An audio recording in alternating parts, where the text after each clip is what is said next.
here. Appreciate you all making your way over here after quite a busy weekend. I'm just going to be doing a quick presentation running through our report on making the most of local authority assets to kind of frame our panel discussion, which I'm sure we're all really excited for in just a moment. I think some people are still going to be coming in dribs and drabs, but I'll kick off so that we make good time. So first I just want to kick off by thanking Friends Provident Foundation, our funder, for having supported the project, without whom it would not have been possible. We've really enjoyed the last year and a half of research. It's been like a very intense process involving, as Michael can attest, like possibly hundreds of conversations between us and the various councils, but a really interesting one. So I'm just going to start off with an introduction to the research and then run through a few of the headline findings that might be most interesting to the audience, and then I'll go on to the recommendations. So what we're actually here to discuss goes by a few different names. It can be community wealth building, community asset approaches, social investment. We're pretty agnostic on the terminology because we think it's a good thing, and so councils of varying political stripes should be encouraged to do it. So the terminology is not so important to us, but basically we mean by that councils using their assets, and we covered property, procurement and pensions for social value, and that's part of a broader project of kind of building a new kind of local economy, less extractive and more participatory. So that's our kind of approach to this.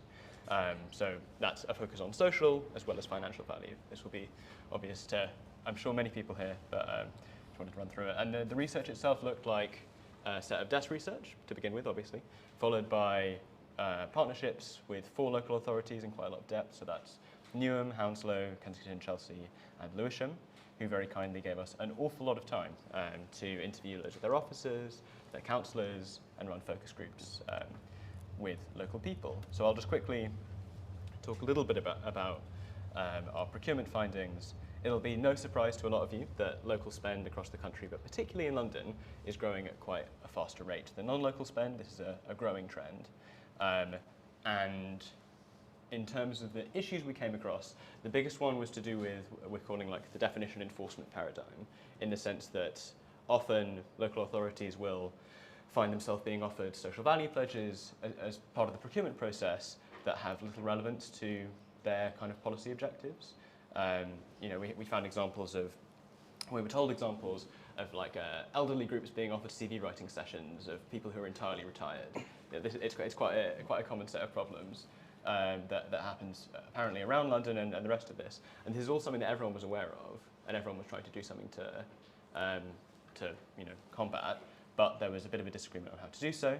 Another question was about who is local, because we found big concerns, particularly in small boroughs, that local procurement would end up cutting out their residents.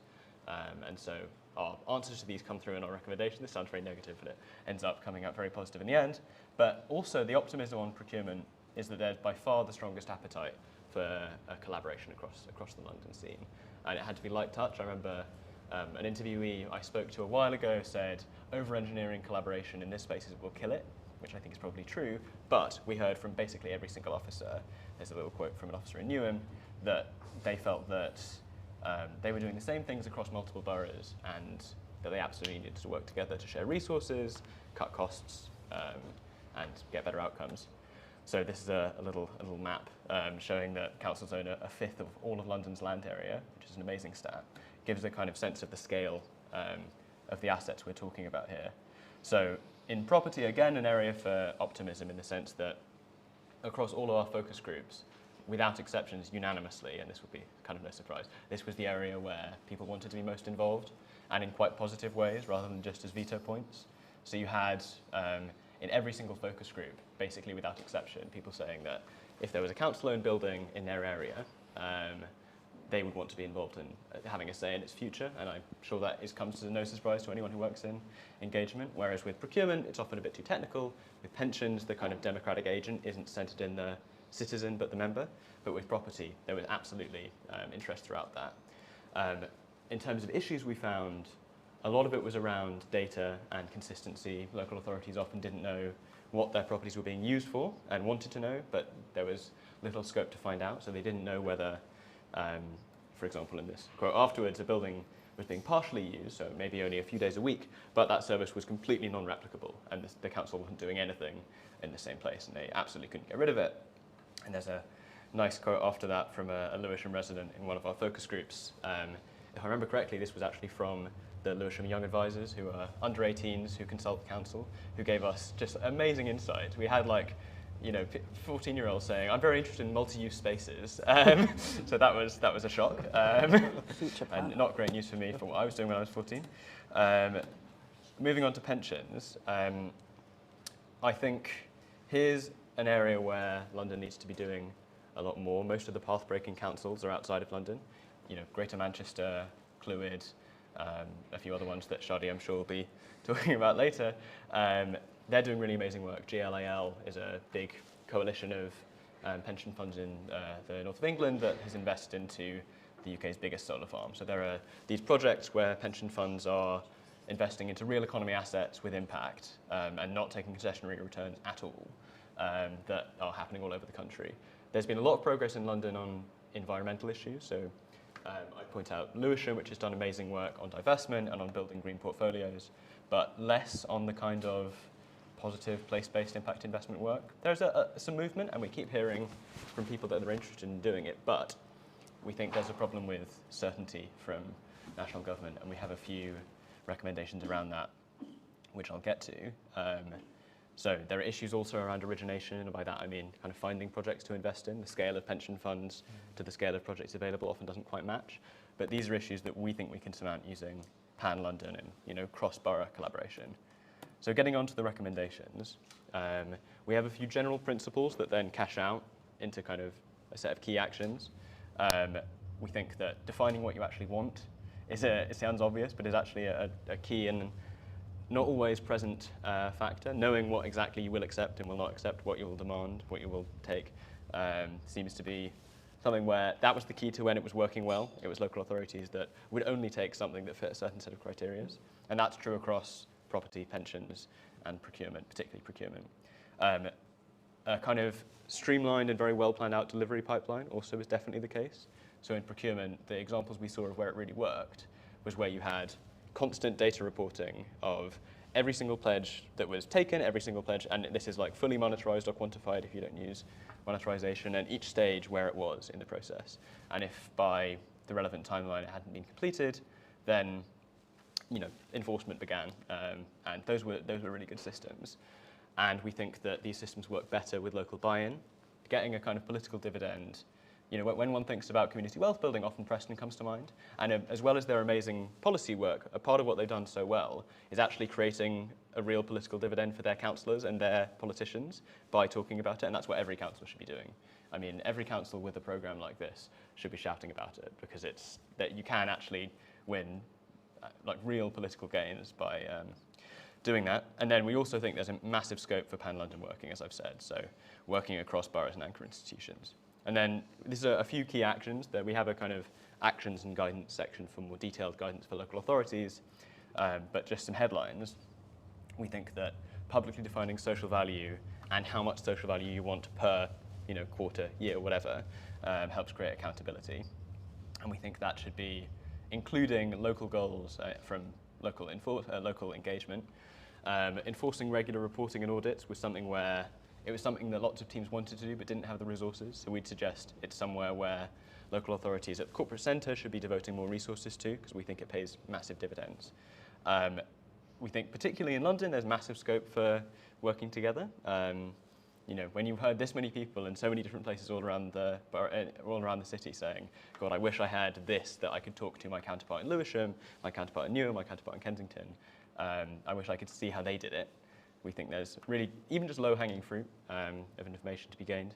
And then we think, and this is kind of good practice in general, and so boroughs doing good engagement practice will know this, but scaling engagement according to people's involvement in the issue. So having the broadest level of engagement that then feeds into a full co-design process for people who are intimately involved, particularly on property, seems to work very well. So in Barking and Dagenham, for example, they have a few council reuse schemes where they have old office blocks turned into cultural centres.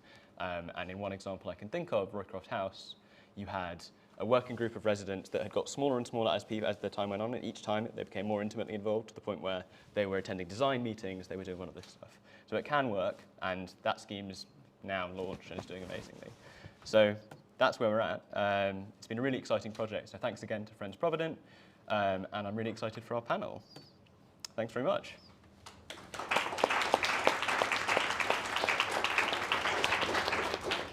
I'll just quickly introduce before I pop off. I've popped up too soon. Hi. No, it's completely fine. That was actually great timing. Shadi. Hi. Shadi's a senior program manager at the Impact Investing Institute, working on place-based impact investment. She is CFL's unofficial, all things financial consultant. And there's Michael Blake, head of social investment at RVKC, who's also been working really intimately with us throughout the project. We've spoken more times about this project than possibly anyone else in the universe. And then there's Natan Doran, who is mayoral head of policy at the GLA, who has kindly stepped in for Luke Bruce, who couldn't be making it here today, who's also been a massive help to the project. And then Antonia Jennings from Claire's, associate director, who's also been a massive help. So thanks very much. And I'll just quickly pass over a mic to whoever it is. The mic I have. There you go. Okay. Thanks very much. Just while Antonia's getting, I'm going to make everyone at all the events I do stand up when their name's called now. A little bit stars in their eyes, but a nice way to do it. So thanks very much, John, for that presentation. And also thank you to Centre for London for inviting me to be part of this.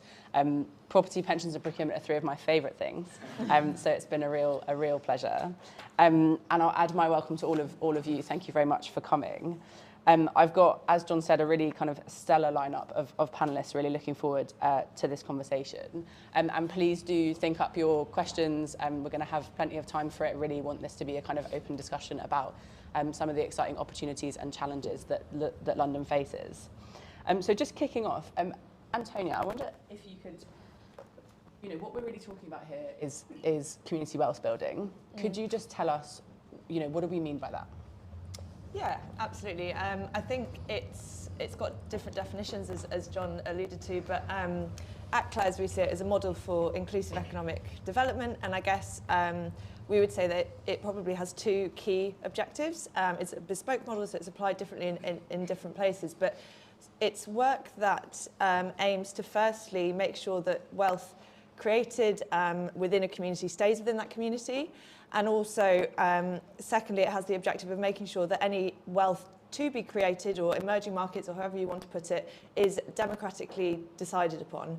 And then within that, at Claire's, we would say that it's got 5 pillars, or 5 kind of levers that it pulls on, that are not equally applied in all areas. It kind of depends what the priority areas are for a particular place, or what challenges they're approaching over the coming years. But the 5 pillars that we define it as having are firstly around procurement, so it's looking at maximising social value,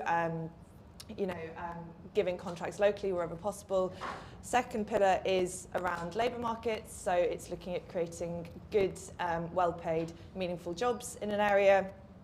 Thirdly, around land and assets or property, and that's essentially looking at the land and assets of anchor institutions, which are large institutions firmly rooted in the place that they operate in. And that's looking at how they can best use their land and assets to serve the community. So that might be anything from a community asset transfer through to coordinating across anchor institutions plans for retrofit, for example. Which pillars have I done so far? Labour markets, land and asset procurement. Yeah, finance is the 4th pillar. And that's essentially looking at which financial levers may be available locally and nationally and via the community as well to support this agenda.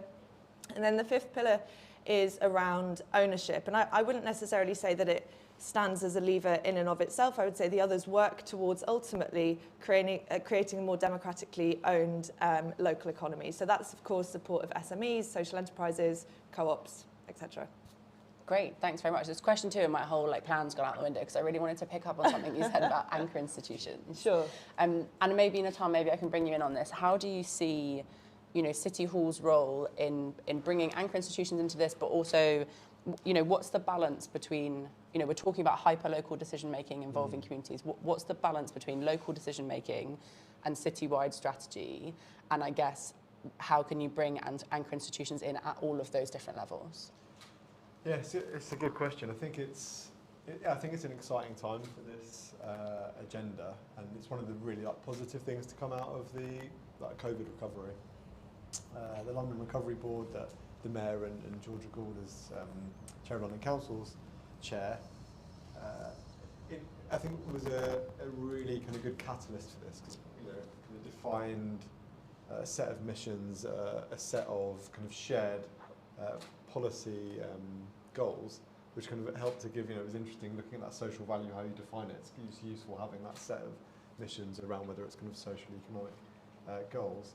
And from that, the Anchor Institutions Network in London, which is still quite young really, it's just over a year, came out of that, and a kind of conversation, what can we do as anchor institutions in London to further these goals? And I think that's been useful in kind of getting it up and running, because Preston is often the model and London is very different. And I think one of the early things we struggled with was Preston was very much about making sure money stays in the local economy, as you were saying. But London, it's never going to be like that. And one of the big stories that London's got when it comes to, for example, the levelling up agenda, is how the money we generate, the economic activity we generate here, benefits the rest of the country. So you've got to get that balance.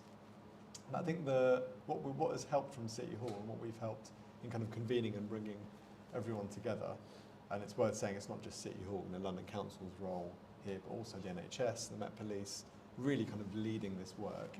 And currently, the stuff that's going well, the procurement stuff is really, really good. So we've got a few, I think it's 125 million has already been kind of guaranteed for SMEs, and also SMEs that are led by kind of, diverse people from diverse backgrounds.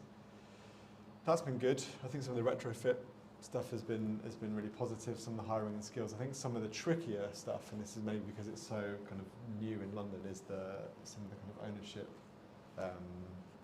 community asset transfers, like it's nowhere near there at the moment. But maybe that is the stuff that's best left for local authorities. You can't do it from City Hall, kind of tell local authorities what to do with their assets, as much as some mayors would love it. It just wouldn't work like that. I don't propose that it should. So I think there's definitely that role, and we've seen the convening from the centre has helped bring these huge anchors together. Much easier for the NHS to work through a London-wide network than it is just to go off with the local authority, for example. But there's definitely, things that will work in one borough won't necessarily map onto another. Yeah, absolutely, about finding that kind of appropriate scale for every institution to be involved. Now, Michael, if I can bring you in on this, because I think, Kensington and Chelsea are doing some, incredibly exciting, innovative work. And I mean, John, no pressure. John mentioned that this can be a project for councils of all kind of political stripes.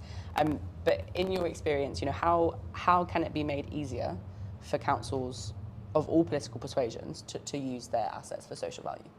Yeah, so I think in terms of tangible things, pieces of research like this are actually really helpful. So best practice sharing is quite important in terms of making sure that you can take that piece of research or that project or that pilot, as we're calling it in quite a few of our projects, and be able to think about how you can scale it up. So it might not necessarily be sort of a one-size-fits-all, but it's at least able to give you some level of technical knowledge or see how someone's done it previously, and also the mistakes that they've made, because that's also quite important, to be able to apply it to something that you're doing. So if I think about our journey in terms of social value leases and being able to use those leases to look at an organisation's outputs and put them into a building, there's many different ways that you can do that in terms of being either a London council, being a council outside of London, or even being a corporate landlord and a private landlord as well as one. I think the second is to start thinking about, as councils, as organisations, what we mean by community, and it was touched on by John, but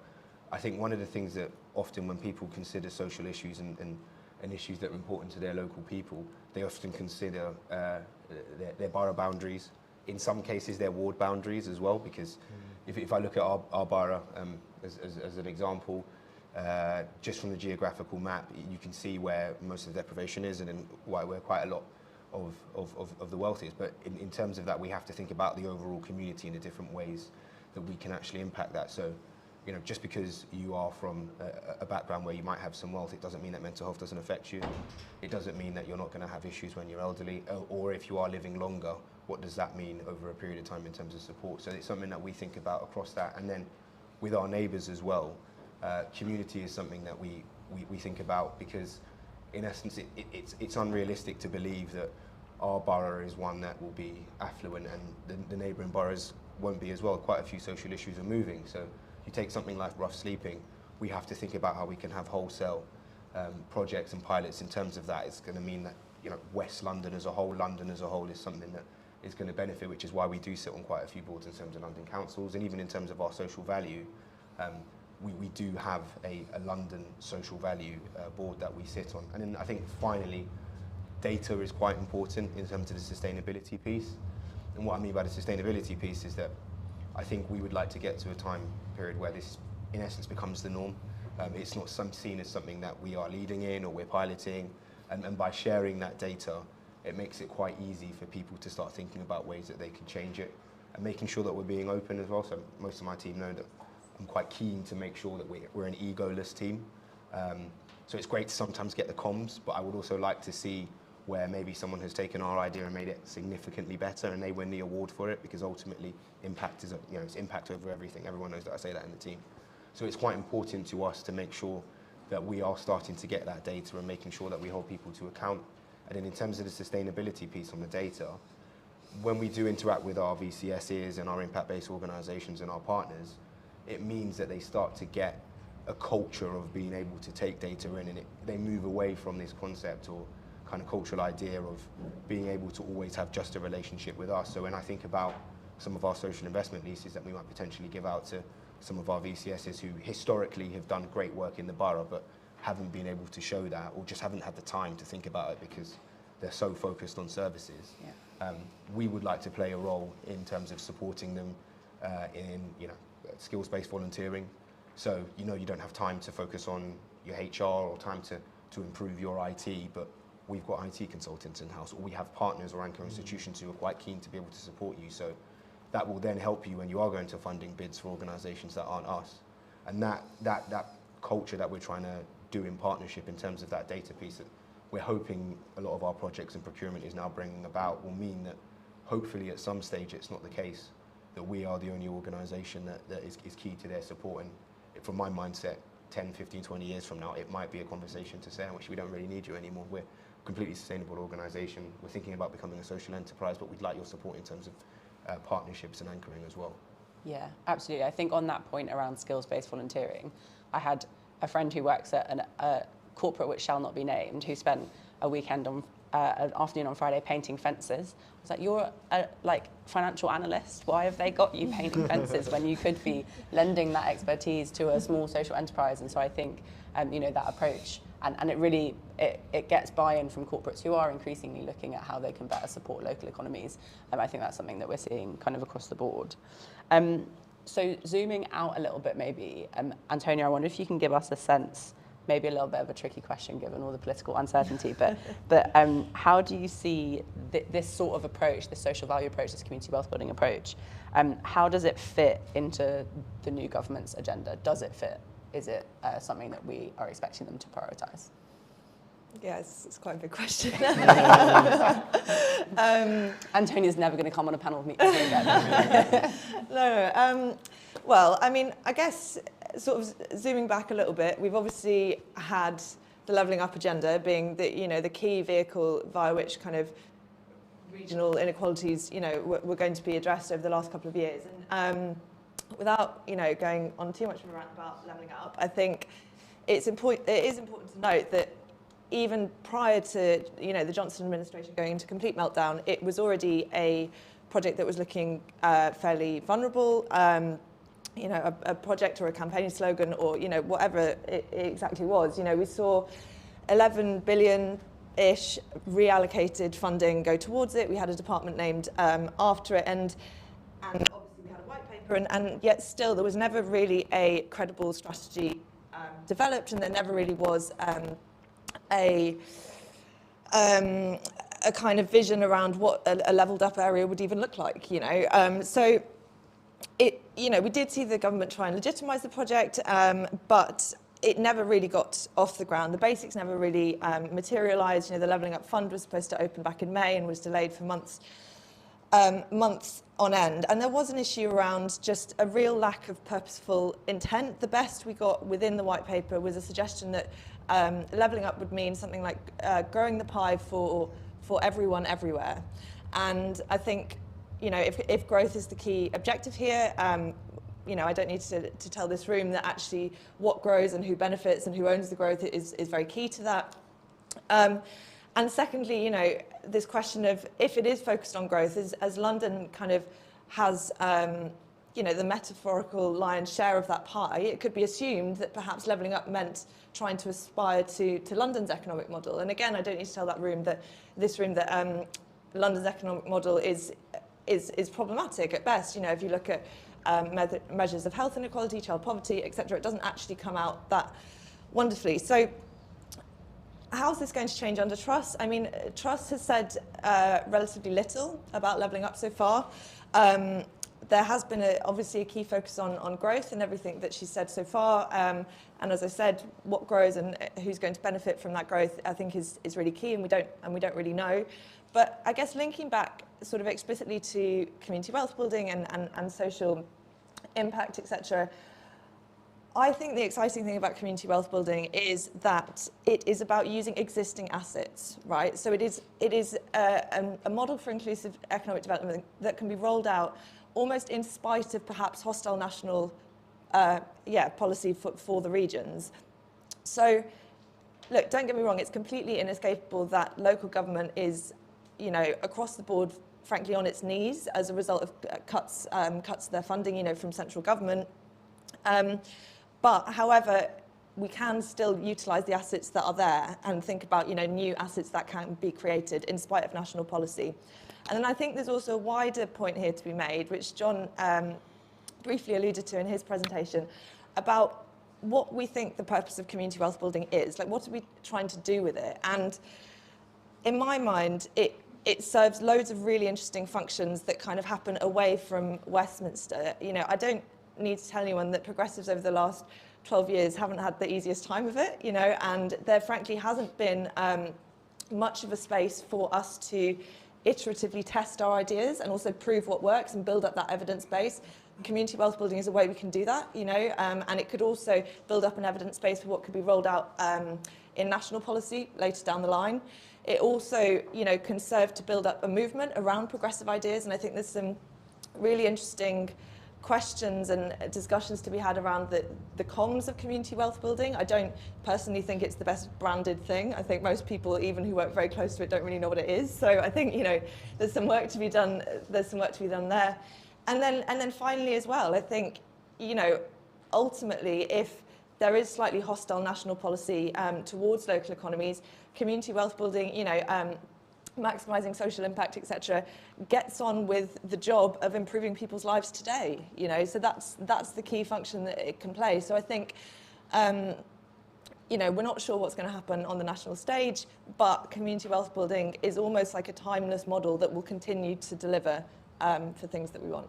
Absolutely, and I think we're talking about really, you know, breaking vicious cycles of asset depreciation, aren't we, in financial terms? And that's not something that you necessarily need loads of help from national policy to start doing. And so I guess touching on some of the kind, whether it's sort of a hostile policy environment or otherwise, the sort of barriers and challenges to implementing this kind of approach. I guess one maybe a little bit too specific, but Michael, how much do you hear? And when you do hear it, what do you say about things like, you know, local procurement is protectionist, you know, it fails to get best value for the taxpayer. How do you, at RBKC and in your work, you know, how do you counter that narrative? And actually, is it a challenge that you hear a lot, or is it something that I have made up? So I think it's probably something that I hear a lot, because in terms of my role, I also support in sort of engagement and consultation as well. I think the first stage is there's an education piece around it as well, and where people feel procurement needs to go. So particularly in the property sector, sometimes it's a focus on the procurement of the build. I'm lucky enough to have come from an organisation that creates social enterprises and then to an impact investor, and seeing that it can be at a very simple level and further down the supply chain in terms of local procurement, as well as impact-based procurement. So there's no reason why over a 4-year development, if you're going to have a large developer building something, the coffee can't be changed, please. The toilet roll can't be who gives a crap. And then there's a significant amount of social impact that comes from not only the procurement, the individual who is then hired based off that procurement, and then a long-term impact. And then there's the larger conversation around other areas. So in terms of one of the things that we've started to do as a team is starting to think about apprenticeship levy transfer. It's something that was an educational piece for our organisation, and something that I took from my previous corporate landlord. Many of the people that are around these projects just didn't know that that was a possibility. So I think there's an education piece, first and foremost, not only for internal organisations, but also the local community, because a lot of the times they won't necessarily apply for something because from their end they don't believe that they've got the resource to bid for it, and also the resource to potentially pay someone to come along. And it's just to say, actually, have you ever heard of something that would actually allow the large developer to pay someone further down on your chain?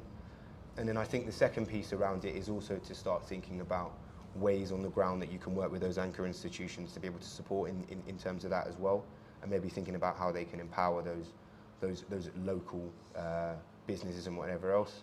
And then the third is, and it was mentioned in the research, there still isn't a definition of what is local to a lot of people, and therefore that becomes problematic when you're looking at certain skill sets. So things like architecture, if you're a relatively small borough and you're looking for a local architect who also has the skill set to be able to deliver a potential 120, 130 million pound project, you're almost stuck between two places in terms of wanting to stay local but also wanting to have the best build for the local community.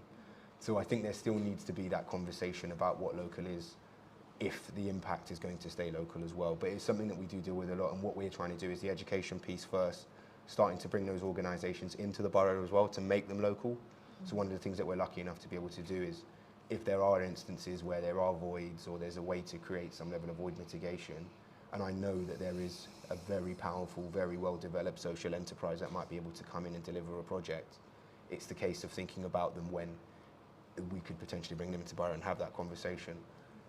The challenge is, of course, that we are one of the loveliest boroughs to be part of, so void mitigation is not something that we often have happen. So a little bit of central London privilege yeah, as well. it is that conversation. So it's also the things around that. So if we do get the void, how can we have that conversation to bring that business in? Also, we are an expensive borough to operate in, so individuals might have to think about what it costs to buy in the borough on your lunch break, your travel card costs. I think sometimes when projects are built, it's those around the wraparound things that people often forget. It's not just a case that you can bring a social enterprise in or bring a local business in. So we're starting with the education piece and thinking about where else we can go. But the policy perspective, I think it would be great to see some of the things that happened in the private sector. And an example I use in terms of that is Social Enterprise UK, you'll know this, have their Buy Social Corporate Challenge, which is to spend a certain amount of billions of pounds from the private sector with social enterprises and impact businesses. And coming over to the public sector, I thought that would be something that would be really, really powerful to be able to think about if there was an output set that local councils and organisations could think about being able to spend and having sort of large-scale local procurement contracts. So it's just a knowledge piece, but maybe a forum just needs to be set up. Had the conversation with Social Enterprise UK, so we'll see how we go on that one. Good. Always good to have actions from a panel session. And so I want to talk make sure we talk about community engagement a little bit. But just before we do that, on that point about defining local, and I think on all of these 3 Ps, there's maybe a slightly different interpretation of that. But Natan, I guess from a kind of City Hall perspective, for London, what is local? I think you have to be slightly open-minded when thinking back to when I was a councillor.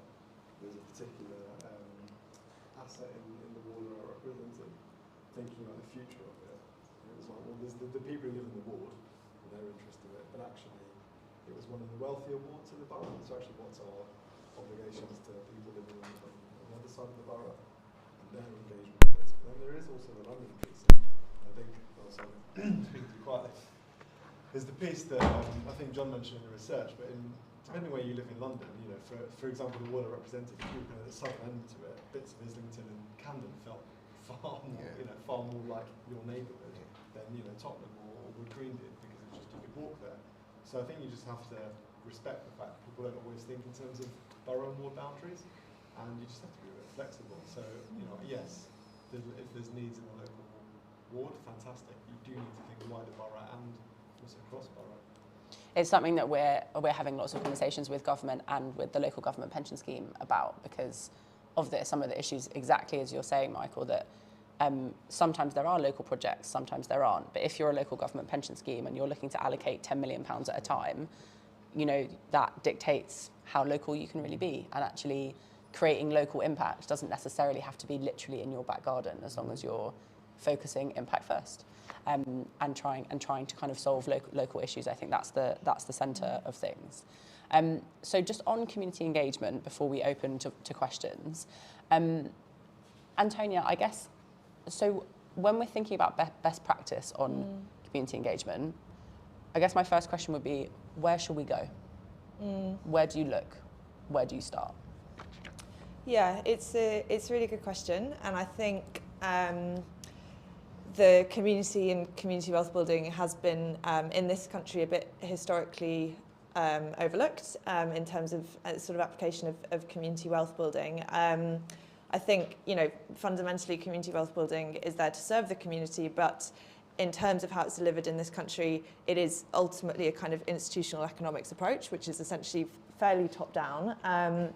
So in terms of best practice, well, I think there is a lot of work going on in this space, and people are figuring out what best practice looks like.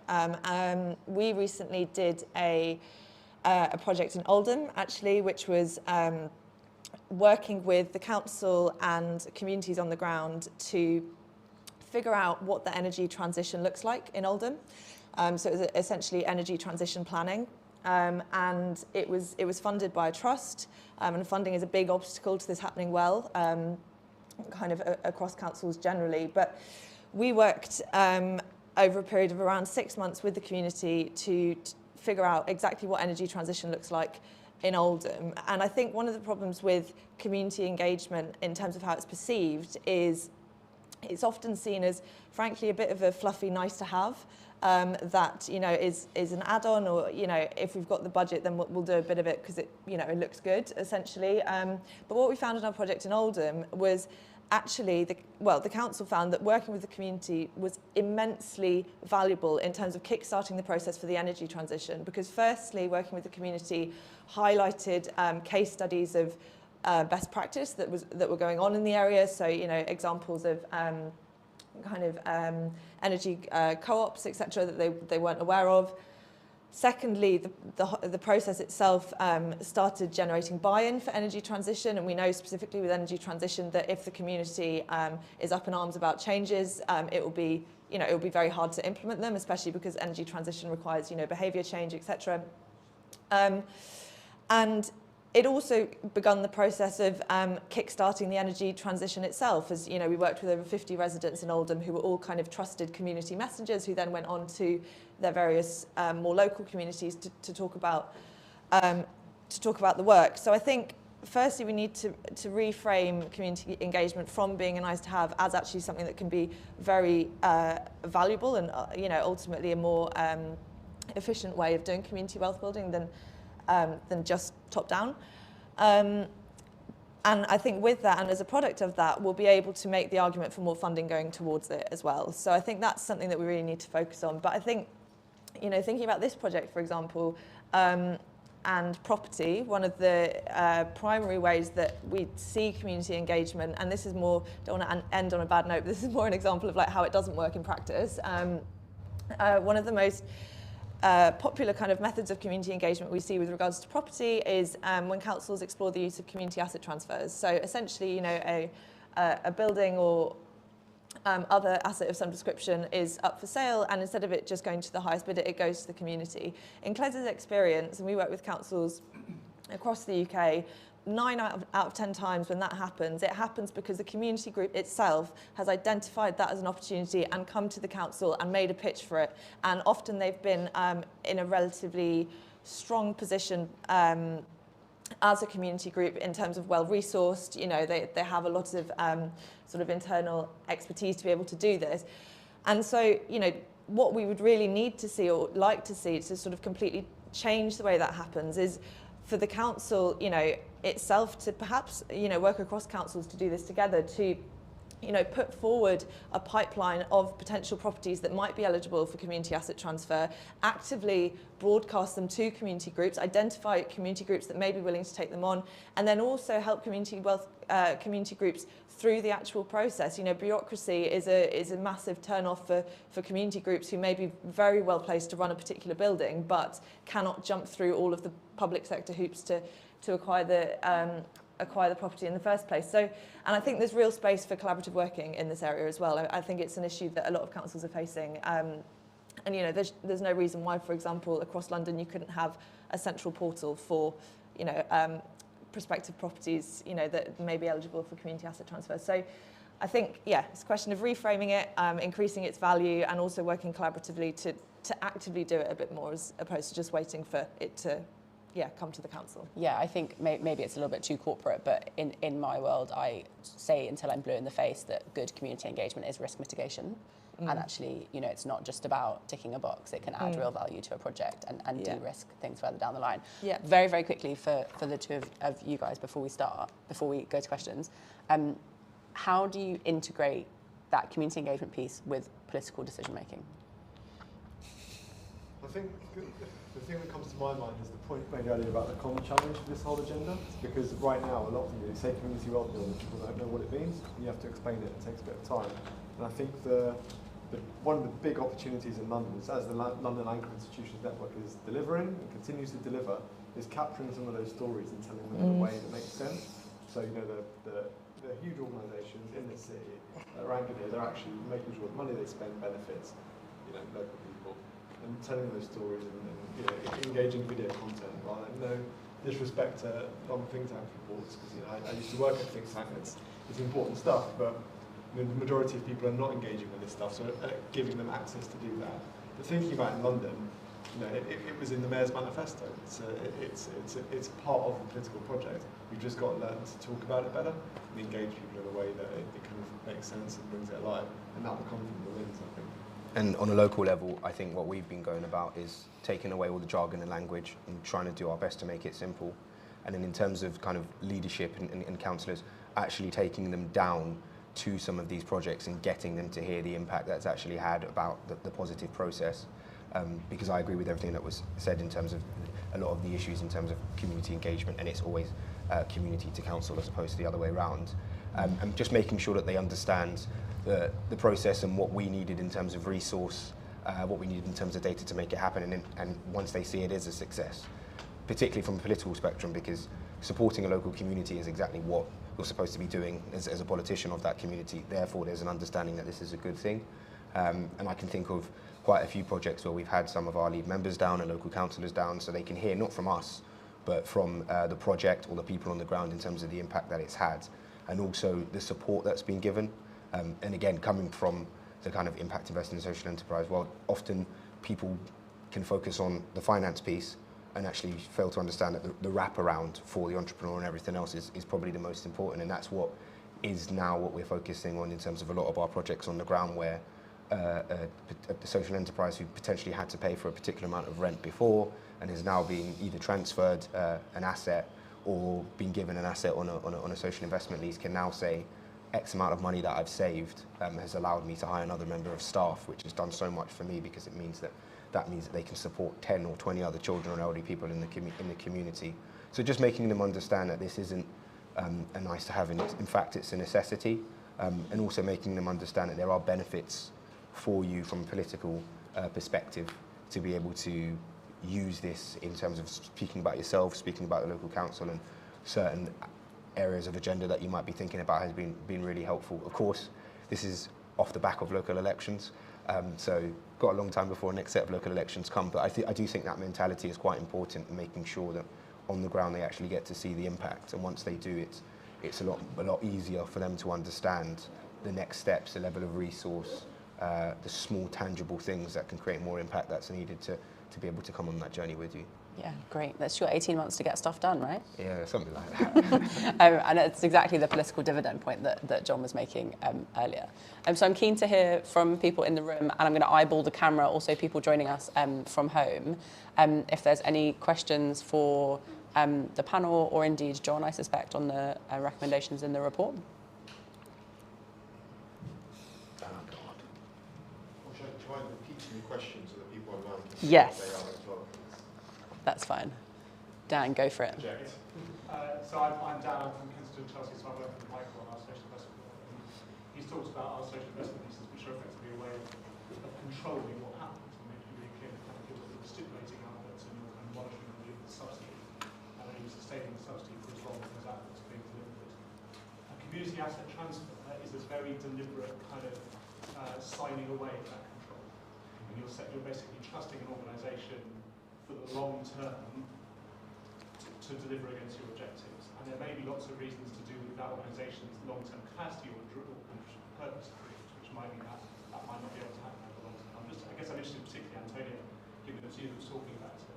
And I think probably from a council point of view, I also think from a kind of municipalist point of view, we are an accountable organisation which holds assets for the long term on behalf of the community. Is a community asset transfer automatically, by definition, a good thing, or are you actually risking the long-term outcome? So just to repeat that for people online, I think, and Dan, do correct me if I'm wrong, we're saying how do you maintain kind of impact accountability in the context of community asset transfer, and what kind of ongoing role might municipalities have in those assets, if any? Yeah, it is a good question, and I think community asset transfers, do not come without risk. I mean, I guess in my mind and from my experience at Claire's, most of the time we are talking about a community asset transfer of a property that is going to be sold anyway. So it's not about just looking at your property portfolio and just essentially making it smaller, for the sole objective of benefiting the community, right? So often it is a case of selling to the highest bidder or exploring a community asset transfer. And so in that case, I think it's easier to make the case for it. However, I still take your point, and still, big property management company X may be able to, manage the building in terms of not letting it fall into disrepair better than the community group. But I mean, I think that's where there are real opportunities for kind of economies of scale to come from collaboration in this space, in terms of, yes, it is a risk, and I do appreciate that for the average local authority, that's quite a potentially big risk to take on, in terms of if you're letting a building potentially fall into disrepair in the middle of your community. But that's where I think through some kind of joint initiative or some kind of cross-London platform or kind of support group, or I don't know exactly what form it would take, that there may be opportunities to minimise that risk at minimal cost to an individual council, essentially. I think, if I may as well, from experience in a previous life, the nature of doing good, meaningful community engagement and participation does mean that we have to let go a little bit. Yeah. And actually you're ceding control to communities so that they can make decisions as well, and that's really hard, and does feel, I think, for local authorities and the GLA and whoever else, feels like a really big risk, because it feels like you're going to be left holding the baby. And so I think part of building really good participatory structures is about securing the long-term future and of that organisation that's going to take on an asset, making sure that they are accountable for their purpose, but also that they're equipped to be sustainable in the long term, and be able to continue to look after and invest in that asset.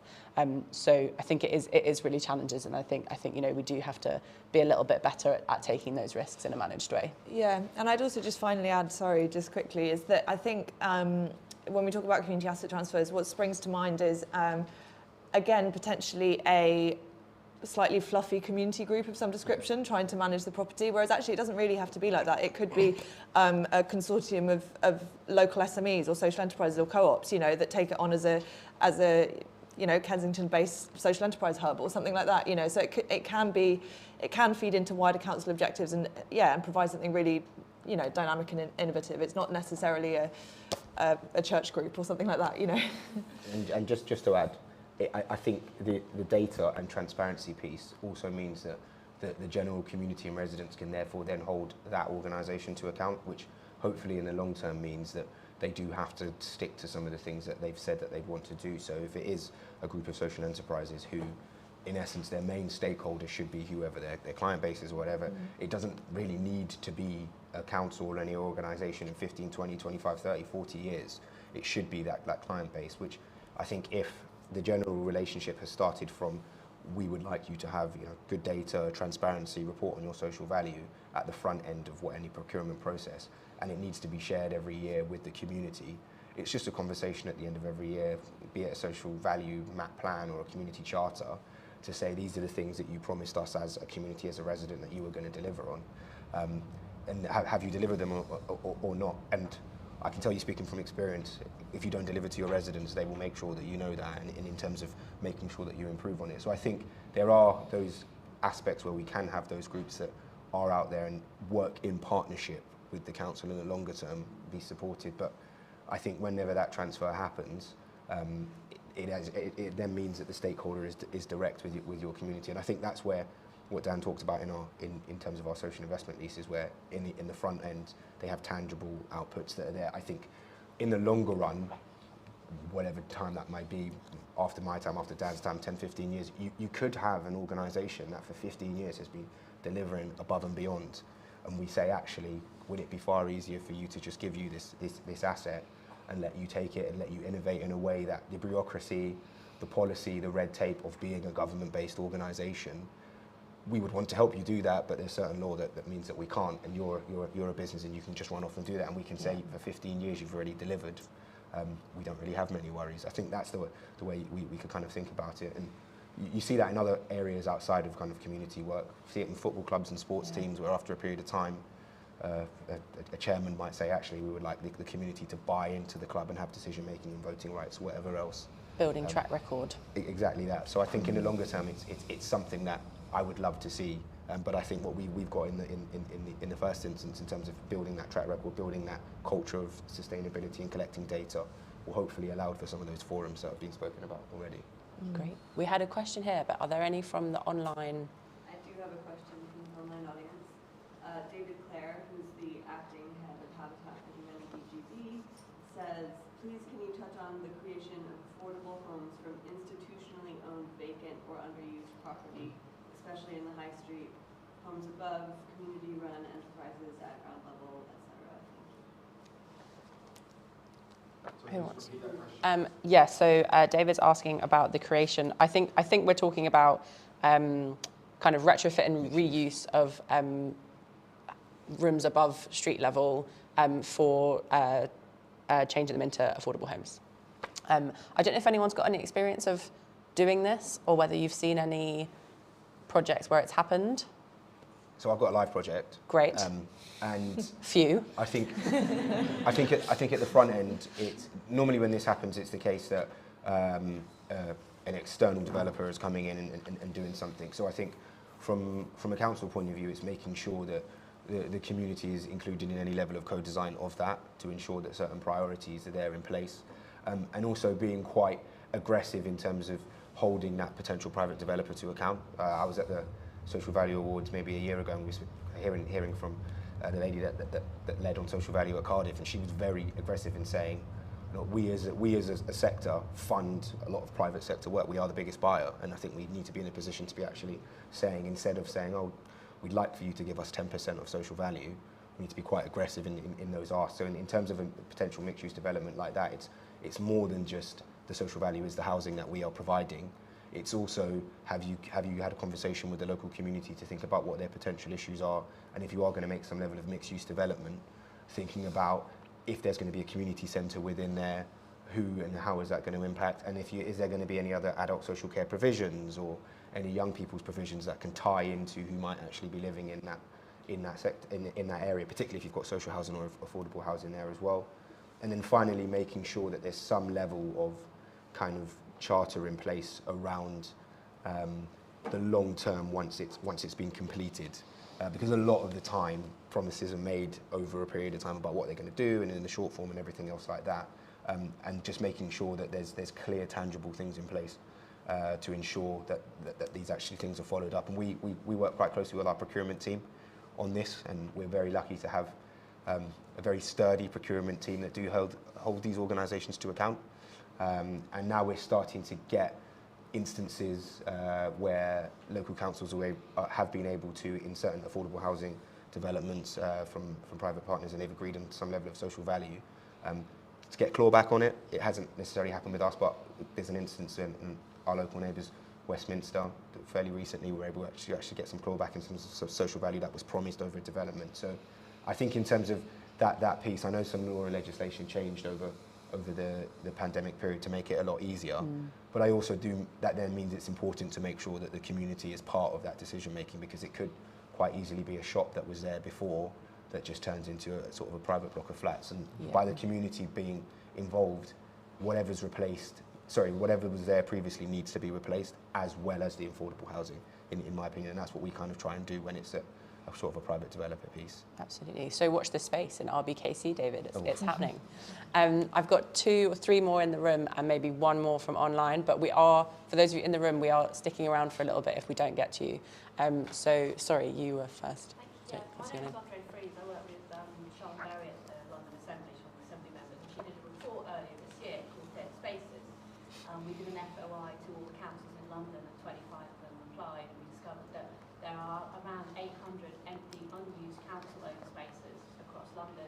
Some of the recommendations that she came up with, or that we came up with talking to other people, one of which was something Antonia mentioned about having a pan-London register of properties that councils own that aren't being used or that they're looking to sell. And the other one was community improvement districts, like you have business improvement districts. Are those ideas that you think are worth pursuing? What would be your view on those? So sorry, just to repeat for the online audience, this is Sean Berry AM's report, Dead Spaces, which highlighted that there are 800 empty council-owned spaces across London, and had a couple of recommendations, including a pan-London register of those spaces, and the introduction of community improvement districts. And do we think that would be a useful approach for London? Maybe very quick answers, and I'll go from Antonia down. Well, very quick, yes. Yeah, I mean, I think so. I think it, as I was saying, this is such a potentially low effort, high reward initiative in terms of having that pan-London register. In the first instance, for the first 6 months a year, it could just be set up. It could be set up incredibly quickly, and then you could see what the natural use of it was, and then look for funding to provide some more active support, or to accelerate it even further. So yes, I think it makes a lot of sense. Great. I mean, without wanting to be too much for Debbie Downer, I have tried to come up with a list of council-owned assets for one particular authority, and it's really not as easy as it seems. So not least because of various archive fires and things like that. So yes, okay, agreed. Great. That's it. My president told the live stream, so can you be extra loud? Oh, do you want me to? It feels early to be extra loud. It's one of the things I wanted to mention is that's come out of the London Anchor Institutions Network is a platform called Property Exchange, which is about setting up landlords who are interested in social value. I'm speaking about it on Thursday. Okay, good, all right. I'm about to say something awful about it. But I think it's something where we could take this conversation because we need new ideas. And I mentioned that property is probably the area where the Anchor Institutions Network isn't doing so much. Maybe that's something we can look to do in future, and maybe those are the kind of ideas we can explore. And then, yes, I think, as mentioned, avenues like Property Exchange share that best practice. So the reason why I smiled is we've got a panel on Thursday where we're speaking about one of our social investment leases with the Procurement Property Exchange.